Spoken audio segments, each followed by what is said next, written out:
அனைவருக்கும் வணக்கம். சமீபத்தில் பார்த்தீங்கன்னா கேரள கவர்மெண்ட் சட்டமன்றத்தில் ஒரு தீர்மானம் நிறைவேற்றியிருப்பாங்க. கேரளா அப்படிங்கிற பேரை கேரளம் அப்படின்னு சொல்லி மாற்றணும் அப்படின்னு சொல்லி தீர்மானம் நிறைவேற்றியிருப்பாங்க. ஒரு மாநில அரசு நினச்சா ஒரு மாநிலத்தினுடைய அந்த மாநிலத்தினுடைய பேரை மாற்ற முடியுமா அப்படின்னு சொல்லி கேட்டிங்கன்னா பேரை மாற்ற முடியாது. மத்திய பாராளுமன்றம் தான் இதற்கான அதிகாரம் பெற்ற ஒரு அமைப்பு. இதை இந்திய அரசியலமைப்பில் ஆர்டிக்கல் 3 சொல்லியிருப்பாங்க.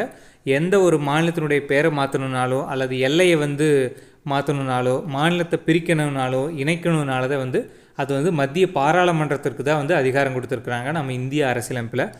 அதனால தான் பார்த்திங்கன்னா நம்ம கேரள கவர்மெண்ட் ஒரு தீர்மானம் நிறைவேற்றப்பட்டு அதை மத்திய பாராளுமன்றத்துக்கு அனுப்புவாங்க. அதை பாராளுமன்றம் நிறைவேற்றலாலும் போகலாம். இது கட்டாயம் கிடையாது.